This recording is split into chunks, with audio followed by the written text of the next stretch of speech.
Hallo und wieder mal herzlich willkommen bei Rhinoworks. Wir haben uns vor kurzem von diesem Badmöbel getrennt. Ich konnte es natürlich nicht übers Herz bringen, das Ding auf den Sperrmüll zu werfen. Das ist nämlich aus massiver Eiche gebaut. Darum basteln wir uns heute was Schönes daraus. Und zwar schwebt mir ein Hirnholz-Schneidebrett vor. Ich habe das noch nie gemacht. Bin gespannt, ob ich das hinkriege. Ich würde sagen, wir legen einfach gleich mal los, zerlegen das Ding, sägen die einzelnen Leisten raus, hobeln ein bisschen was zurecht und verleimen das Ganze. Nach dem Intro geht's los.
So, den Leim lassen wir jetzt über Nacht abbinden und wir sehen uns dann morgen wieder. Bis dann. So, dann schauen wir uns das Ding mal an. Also das größte Schneidebrett wird es sicher nicht. Ich hatte einfach wahnsinnig viele kurze Teile dabei. Die werde ich dann wohl für was anderes verleihen. Aber ich denke so 25 x 36 cm oder so werden wir hinkriegen. So, als nächstes werden wir uns hier mal eine schön gerade Kante hinsägen und dann schauen, in wie viele Bahnen wir das Ganze aufteilen werden und dann setzen wir es schon wieder zusammen und dann heißt es wieder, eine Nacht warten. Los geht's!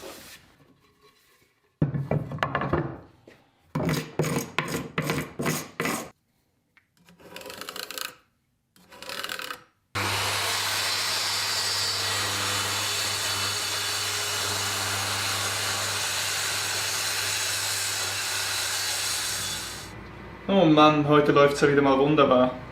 Erstens habe ich vergessen, die Kamera einzuschalten, als ich diese Streifen hier zugeschnitten habe. Nicht so schlimm, ihr habt sicher schon mal gesehen, wie man sägt. Zweitens habe ich allerdings auch vergessen, diese Seite hier vorher zu schleifen, schön gerade zu schleifen, damit man das auch gut zusammenleimen kann. Ich werde jetzt die ganzen Teile einfach zusammenzwingen und so drüber schleifen. Ich denke, das sollte auch klappen. Weiter geht's.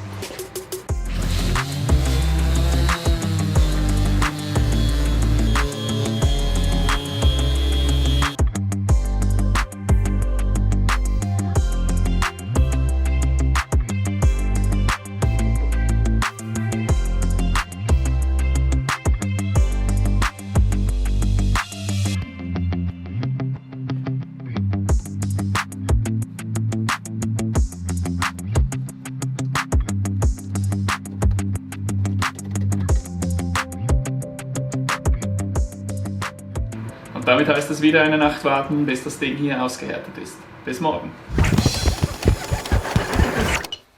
Und so sieht das Ding jetzt nach dem erneuten Verleimen aus.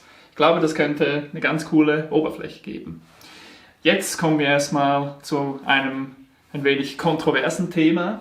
Und zwar habe ich vor, das Ding durch meinen dicken Hobel zu schieben, weil ich hier keinen Bock habe, das 1 Million Jahre lang zu schleifen. Gibt natürlich Stimmen, die sagen, das ist eine ganz blöde Idee, das zu machen. Ich habe allerdings ganz viele YouTube-Videos dazu geschaut und es gibt verschiedene Tricks, wie man das trotzdem machen kann, und einen davon werden wir jetzt gleich mal ausprobieren. Bin gespannt, wie das klappt.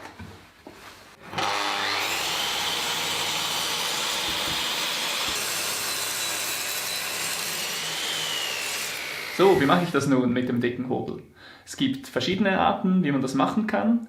Ich habe zum Beispiel schon die Variante gesehen, wo man vorne und hinten ein Holz anleimt, das verhindern soll, dass diese aufgestellten Fasern abgeschert werden.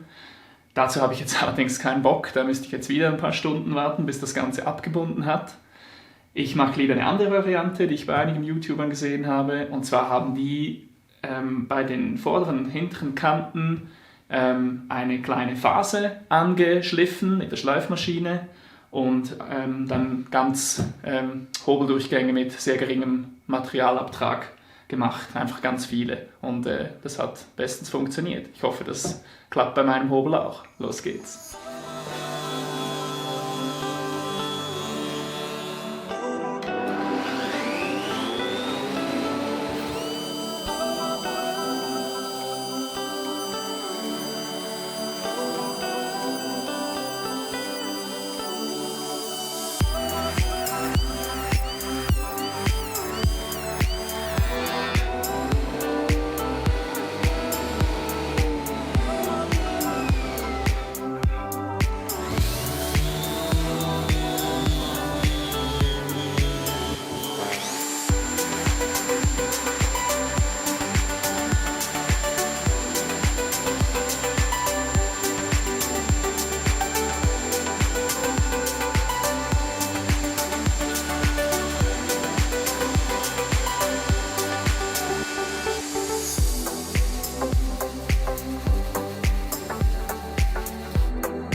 Und da hätten wir das Ding. Mein allererstes Hirnholz-Schneidebrett aus Eiche.